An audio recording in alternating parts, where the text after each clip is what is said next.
हाँ,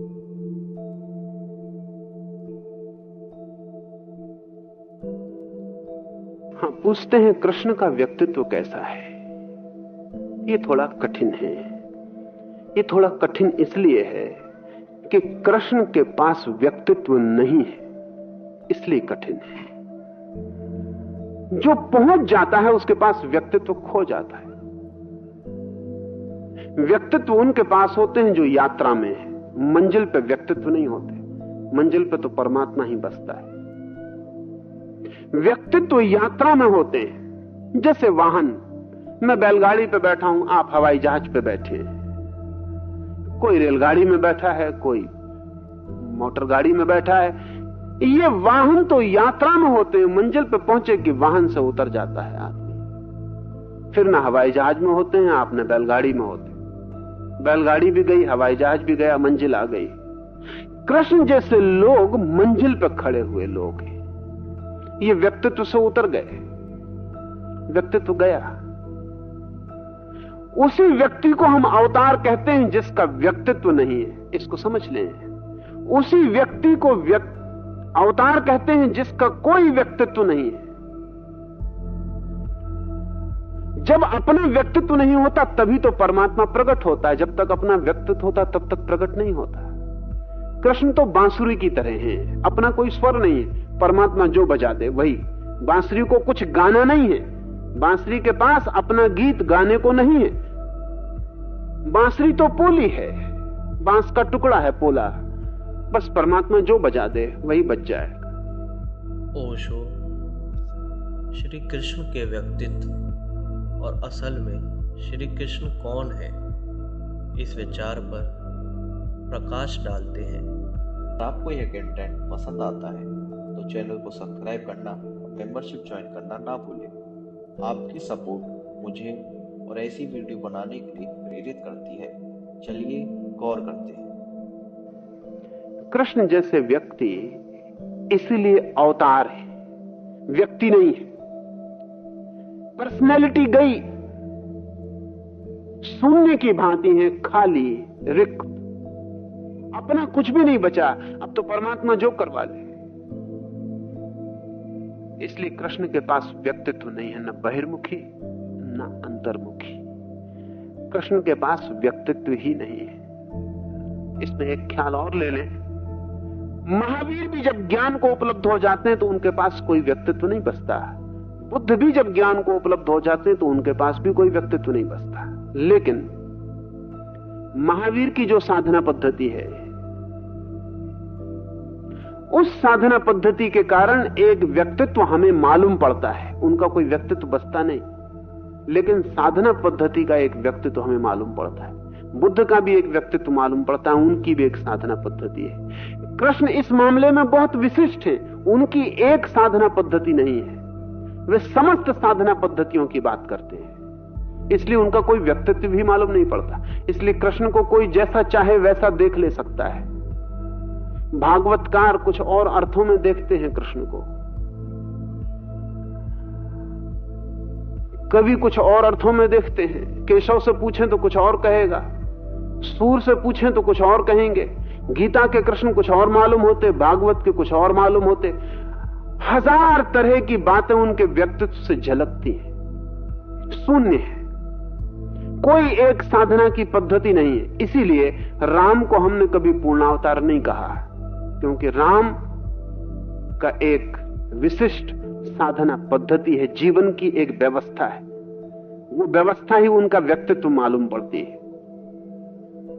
वे हमारे जगत से संबंधित होते हैं एक विशेष व्यक्तित्व को बीच में लेकर। कृष्ण हमसे सीधे संबंधित है, कोई व्यक्तित्व नहीं है।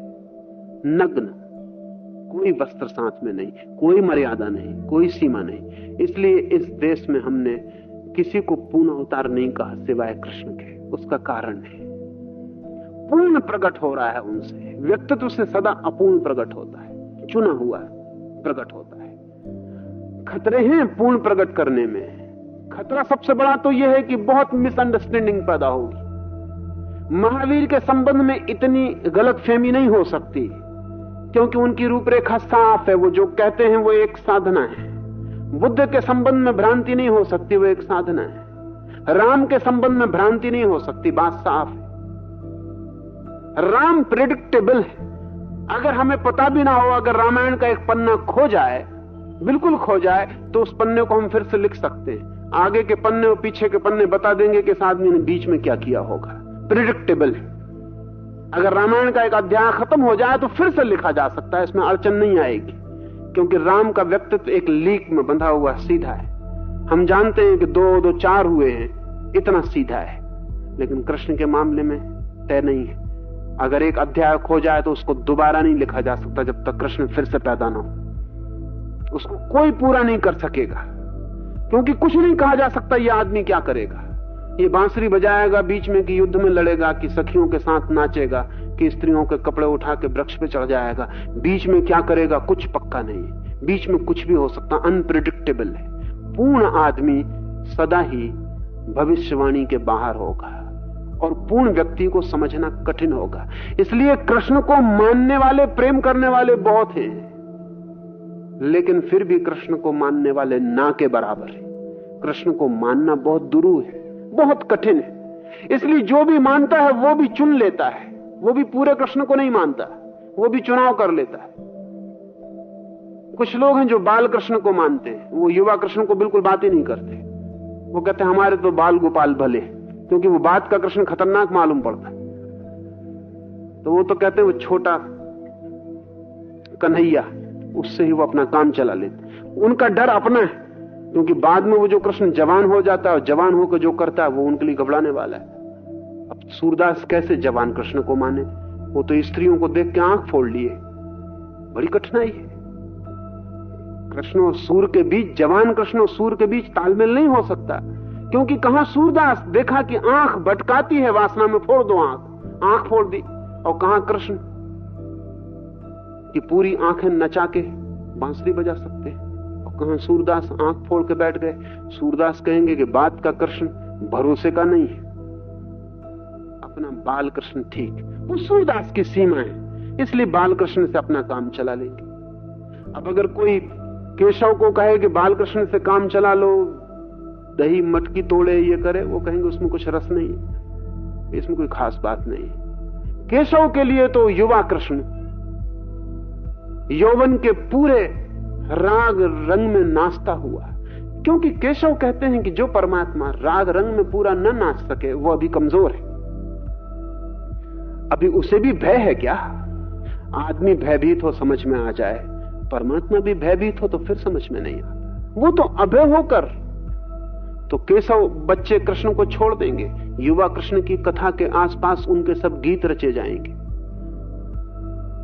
वो जो गीत गोविंद का रूप होगा वो युवा का होगा। वो राग रंग है, युवा काव्य है, सौंदर्य है, संगीत है, वो सब उसमें आएगा। ये अपने अपने चुनाव होंगे। और कृष्ण इतने विराट है कि पूरा पचाने की हिम्मत ना के बराबर होती। थोड़ा थोड़ा अपना जितना पच सके आदमी चुन लेता है। लेकिन मेरा कहना है, जब भी कोई चुनेगा तब वो खंड कर देगा, और खंडित कृष्ण का कोई अर्थ नहीं होता। अखंड कृष्ण का ही कुछ अर्थ है। इसलिए मैं कहता हूं कि मानने वाले बहुत हैं, फिर भी मानने वाले ना के बराबर हैं, क्योंकि जो पूरे अखंड कृष्ण को जान पाए वही मान पाएगा, अन्यथा नहीं मान सकता है। तो कृष्ण का कोई अपना व्यक्तित्व नहीं है, कृष्ण के सब व्यक्तित्व अपने हैं। इसलिए कृष्ण के हमने कितने नाम रखे, ख्याल किया? इतने नाम रखे कृष्ण के जिसका हिसाब नहीं। जितने नाम हो सकते हैं सब कृष्ण के रख दिए, क्योंकि इतने आदमी इसमें झलके एक साथ, इतने व्यक्तित्व इसमें दिखाई पड़े। कौन सोच सकता है कि जो आदमी बांसुरी बजाने की जैसी कोमल जगत में जीता हो, वह आदमी चक्र लेके खड़ा हो जाएगा? कोई सोच नहीं सकता कि जिन अंगुलियों ने बांसुरी बजाई हो वो हत्या का चक्र भी हाथ में ले सकती। ये अंगुलियां बड़ी अजीब हैं, इनका व्यक्तित्व क्या है? बांसुरी बजाने वाली अंगुलियां चक्र हाथ में नहीं ले सकती।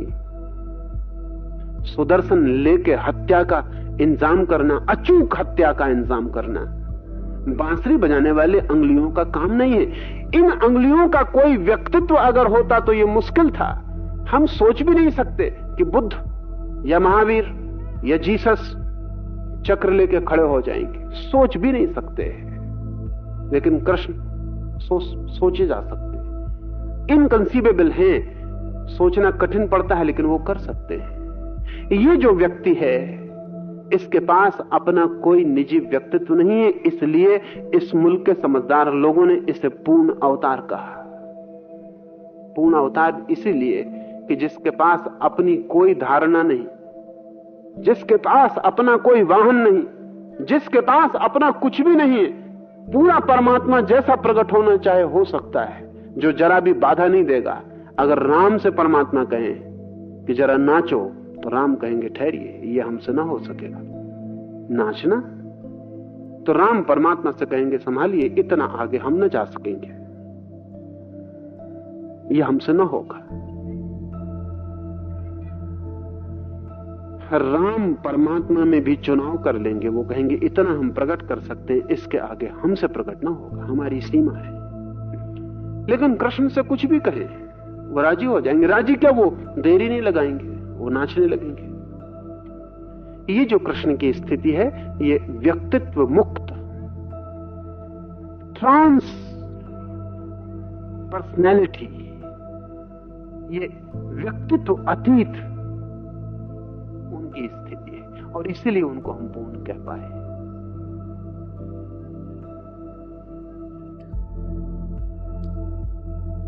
ओशो अब गीता वाले कृष्ण के व्यक्तित्व के बारे में बताते हैं।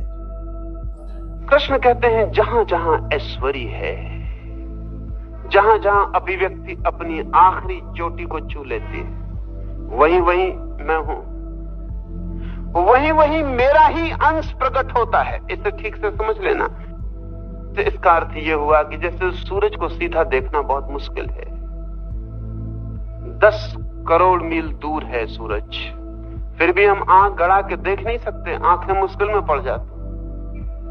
अगर सूरज के सामने ही खड़े हो तो आंखें अंधी हो जाएंगी।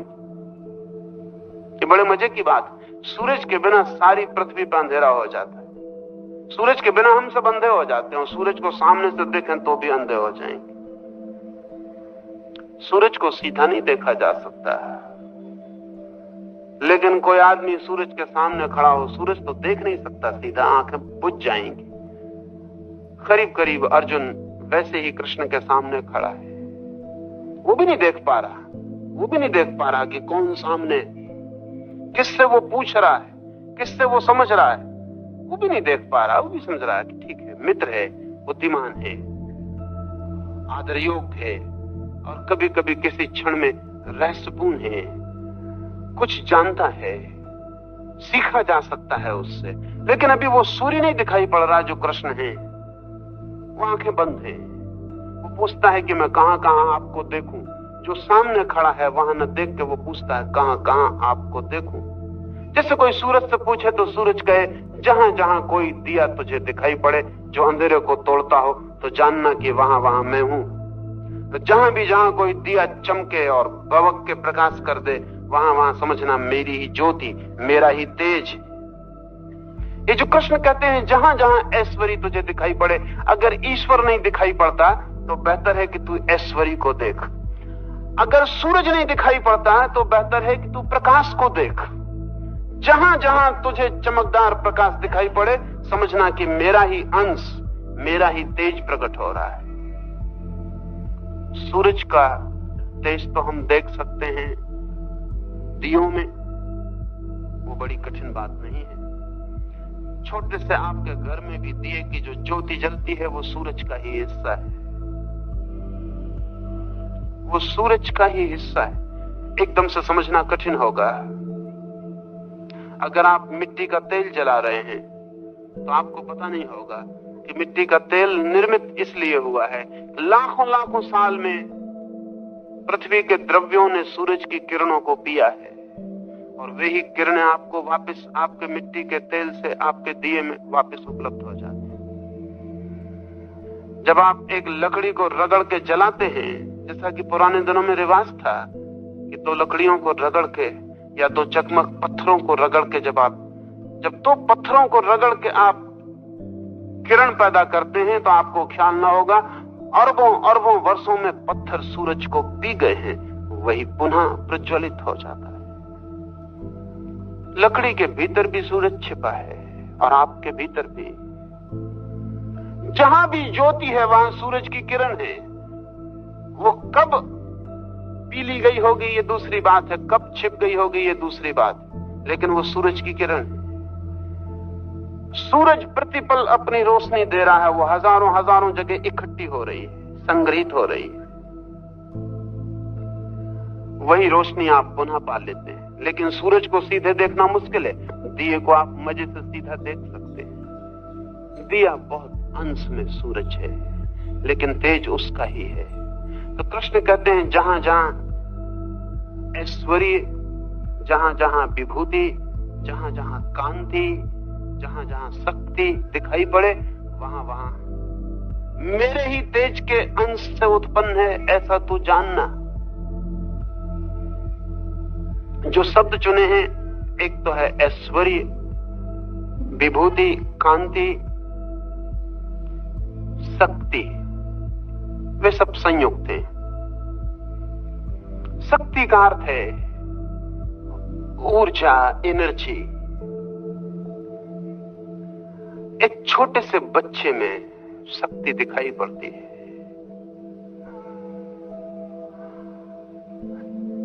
एक बूढ़े में शक्ति क्षीण हो गई होती है, उस अर्थों में जैसी बच्चे में दिखाई पड़ती है। इसलिए जो शक्ति की खोज कर रहे हो, बेहतर है कि बच्चे में खोजें, बूढ़े में खोजने न जाएं। वहां शक्ति तो क्षीण होने लगी। जो शक्ति की खोज कर रहे हो, बेहतर है कि सुबह के सूरज में खोजें, सांझ के सूरज में खोजने न जाएं, क्योंकि वहां तो ढलने लगा सब। शक्ति तो जितनी नई हो उतनी तीव्र और गहन होती है। जो शक्ति को खोजने चलेंगे उनके लिए बच्चे ईश्वरीय हो जाएंगे। वहां शक्ति अभी नई है, अभी फव्वारे की तरफ फूटती हुई है, अभी उबलता हुआ है वेग, अभी सागर की तरफ दौड़ेगी ये गंगा। अभी ये गंगोत्री है, छोटी है लेकिन विराट ऊर्जा से भरी। ये बड़े मजे की बात है। गंगोत्री में जितनी शक्ति है उतनी जब गंगा सागर में गिरती है तब नहीं होती। बड़ी तो हो जाती है गंगा बहुत, लेकिन बूढ़ी भी हो जाती। विशाल तो हो जाती है, लेकिन शक्ति का विशालता से कोई संबंध नहीं है। शक्ति तो सच है कि जितना छोटा अणु हो उतनी गहन होती है। इसलिए आज विज्ञान अणु में सर्वाधिक शक्ति को उपलब्ध कर पाया है। परमाणु में, क्षुद्र परमाणु में, अति क्षुद्र परमाणु में, उसमें जाके शक्ति का स्रोत मिला है। छोटे से बच्चे में भी, पहले दिन के बच्चे में जो शक्ति है, फिर वो रोज कम होती चली जाएगी। शक्ति को देखना हो तो नए में खोजना। इसलिए जो भी समाज नए होते हैं वे बच्चों का आदर करते हैं। जो समाज शक्तिशाली होते हैं वे बच्चों का आदर करते हैं, सम्मान करते हैं। लेकिन अगर ऐश्वर्य खोजना हो तो बूढ़े में खोजना, वृद्ध में खोजना, क्योंकि ऐश्वर्य अनुभव का निखार है, वो बच्चे में कभी नहीं होता। उसमें शक्ति होती है अदम्य, लेकिन अगर ऐश्वर्य खोजना हो तो वो वृद्ध में खोजना। रविन्द्रनाथ ने कहा है कि जब सच में ही कोई आदमी वृद्ध होता है, सच में, हम सब भी बूढ़े होते हैं, लेकिन हमारा बूढ़ा होना वृद्ध होना नहीं है, सिर्फ क्षीण होना है, दीन होना है, दरिद्र होना है। हमारा वार्धक्य एक उपलब्धि नहीं है, सिर्फ एक लंबी गमाई है, कमाई नहीं। लंबा हमने गमाया है, खोया है, क्षीण हो गए, जर्जर हो गए, सब चुक गया। रविन्द्रनाथ ने कहा जब सच ही कोई बूढ़ा होता है तो उसके शुभ्र बाल वैसे ही हिमाच्छादित हो जाते हैं जैसे हिमालय के पर्वत। उसके शुभ्र बालों में वैसी ही शीतलता और वैसा ही ऐश्वर्य आ जाता है जैसे कभी जब गौरी शंकर पर बर्फ जमी होती है। अगर कोई व्यक्ति ठीक से जिया है तो वार्धक्य उसका ऐश्वर्य को उपलब्ध हो जाता है। एक कांति, एक दीप्ति जो बूढ़े में ही होती है, बच्चे में नहीं हो सकती। बच्चे में एक अदम्य वेग होता है, शक्ति होती है, जो कुछ बन सकती है, नष्ट भी हो सकती है। अगर बूढ़ा उसे कुछ बनाने में समर्थ हो जाए, और वो जो शक्ति बच्चे में दिखाई पड़ी थी, अगर ठीक ठीक यात्रा करे तो ऐश्वर्य बन जाती है। अंत में अनुभव से यात्रा करके शक्ति ऐश्वर्य बनती है। इसलिए जो समाज बूढ़े होते हैं उनमें ऐश्वर्य देखा जा सकता है। जैसे अगर शक्ति देखनी हो तो पश्चिम में देखनी चाहिए, और अगर ऐश्वर्य देखना हो, वो आभा देखनी हो जो वार्धक्य को उपलब्ध होती है, तो पूरब में देखनी चाहिए। इसलिए जो समाज पुराने होते हैं वे बूढ़े को आदर देते हैं, बच्चे को नहीं। उनका आदर ऐश्वर्य के लिए, चरम के लिए, आखिरी के लिए, अंतिम जो शिखर होगा उसके लिए। शक्तिशाली समाज बच्चों और जवानों पर निर्भर करेगा, ऐश्वर्यशाली समाज वृद्ध पर, वार्धक्य पर निर्भर करेगा। इसलिए हमने तो अपने मुल्क में बूढ़े हो जाने को ही काफी आदर की बात समझा है। जरूरी नहीं है कि बूढ़ा आदर के योग हो, लेकिन फिर भी हमने ऐसे वृद्ध देखे हैं कि उनके कारण सभी बूढ़े आदृत हो गए। और वृद्ध ही पा सकते हैं उस अंतिम बात को, उस सौम्यता को। एक तो भबक है आग की, और एक सिर्फ आभा है। ऐसा समझें कि जब सांझ सूरज डूब जाता है और रात नहीं आई होती, तब जो प्रकाश फैल जाता है, या सुबह जब सूरज नहीं निकला होता, रात जा चुकी होती, तब जो प्रकाश, जो आलोक फैल जाता है, वो आभा है, वो ऐश्वर्य है। शक्ति जला देती है, ऐश्वर्य केवल आलोकित करता है। शक्ति आग है, ऐश्वर्य केवल प्रकाश है और शीतल। तो ऐश्वर्य में कोई दंभ और दर्प नहीं है, शक्ति में होगा। शक्ति से प्रारंभ होता है जीवन का और ऐश्वर्य पर उपलब्धि होती है। कांति से यात्रा है। अगर शक्ति कांति से गुजरे तो ही ऐश्वर्य को उपलब्ध होती है।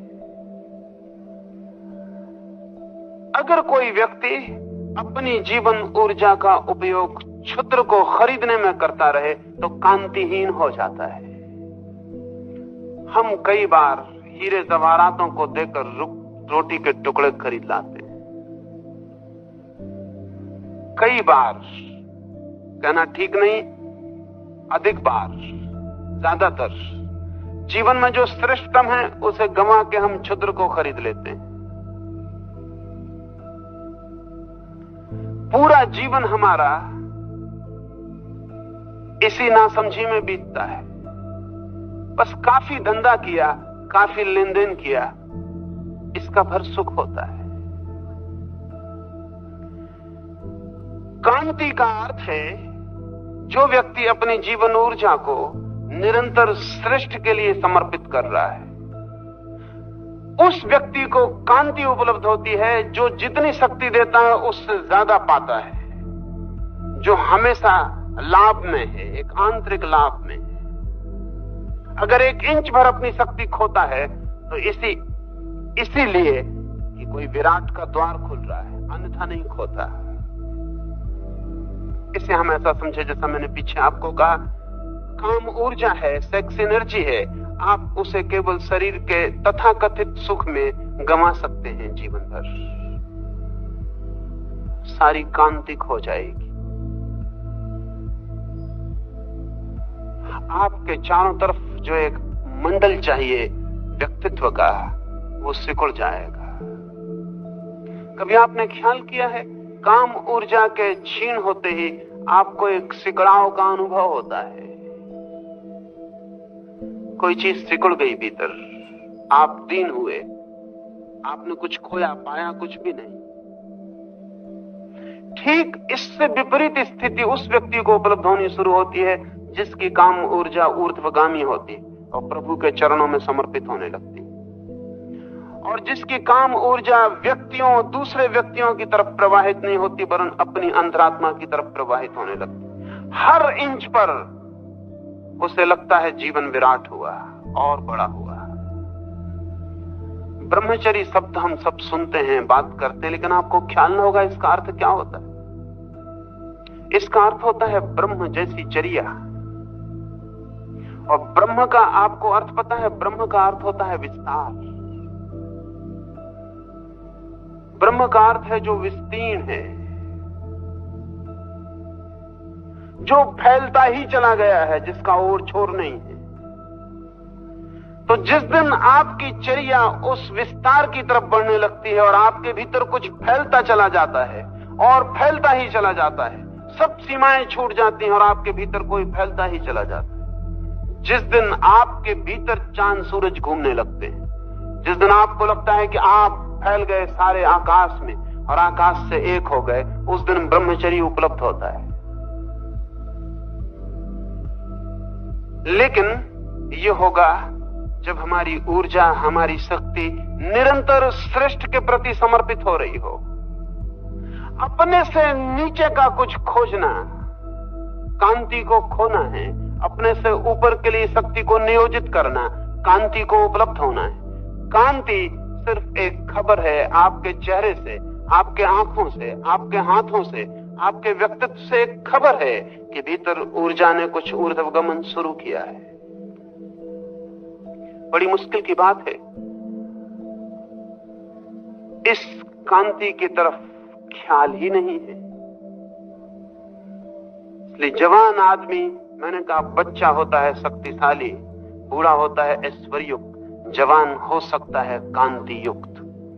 बच्चा शक्तिशाली होता है, ये नैसर्गिक है। जवान कांति युक्त हो, ये चुनाव है। और जवान अगर कांति युक्त न हो सके तो बुढ़ापा एक दीनता होगी, एक दरिद्रता होगी, एक बोझ। हम इस मुल्क में 25 वर्ष तक युवकों को आश्रमों में रखकर कांति की कला सिखाते थे। इसके पहले कि शक्ति क्षीण होनी शुरू हो जाए, उसको रूपांतरण देना जरूरी है। इसके पहले कि शक्ति नीचे से बहनी शुरू हो जाए, उसके पहले उसे ऊपर के मार्ग पर चला देना जरूरी। क्योंकि एक बार शक्ति नीचे की तरफ बहने लगे तो हर चीज हैबिट फॉर्मिंग है, हर चीज की आदत बन जाती है, फिर रिपीटेटिव, फिर पुनरुक्ति होने लगती और जीवन एक ऐसी बाल्टी की तरह हो जाता है जिसे हम पानी में डालते हैं भरने के लिए, लेकिन उसमें इतने छेद होते हैं कि शोरगुल बहुत होता है, पानी भरता भी मालूम पड़ता है, लेकिन आखिर में जब बाल्टी बुढ़ापे में हमारे हाथ आती है तो उसमें कुछ भी नहीं होता, एक बूंद भी पानी की नहीं होती, सब बीच में गिर गया होता। बुढ़ापे में जिस व्यक्ति की कुएं की बाल्टी भरी हुई आ जाए, समझना कि ऐश्वर्य उपलब्ध हुआ। लेकिन यह तभी संभव होगा जब जवानी में छिद्र व्यक्तित्व में पैदा न हो और जवानी में छिद्रों से बचा जा सके, जो कि अति कठिन है। क्योंकि शक्ति अगर ऊपर रूपांतरित ना हो तो शक्ति बोझ बन जाती है, उसको फेंकना जरूरी हो जाता है। इसलिए पश्चिम में एक नया विचार लोगों को पकड़ा है और वो ये है कि sex is just a release, A relief. एक काम वासना है, एक सिर्फ शक्ति भारी हो जाती, तनाव हो जाता, उससे छुटकारा है। पश्चिम में एक बहुत क्षुद्र ख्याल काम ऊर्जा के बाबत आया है। वो कहते हैं काम ऊर्जा छींक जैसी है, छींक ली तो राहत मिलती, छींक आ गई तो राहत मिलती, नहीं तो नाक में सनसनाहट और तकलीफ मालूम पड़ती।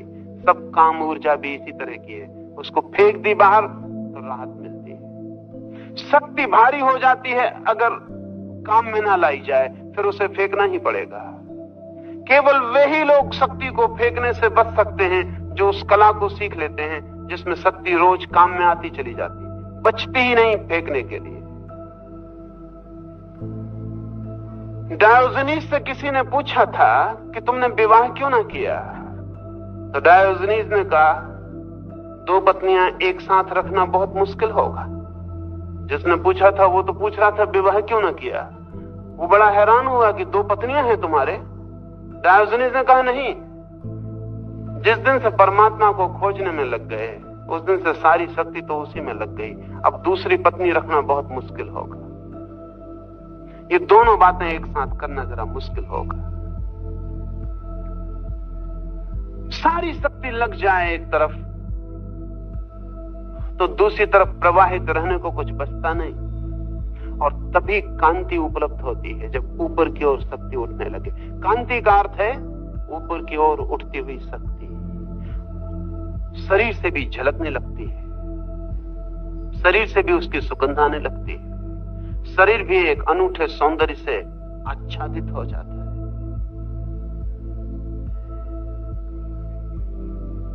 ऐश्वर्युक्त, कांतियुक्त, शक्तियुक्त जो भी है वही मेरी विभूति है, वही मैं प्रकट हुआ हूं, वही तू मुझे देख लेना।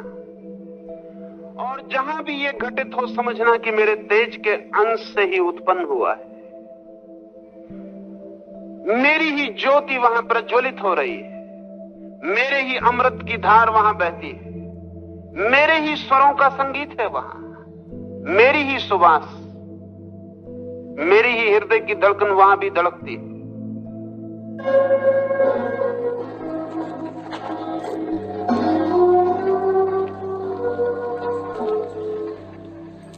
प्यारे मित्रों, अब 5 मिनट के लिए खड़े होकर थोड़ा कमर।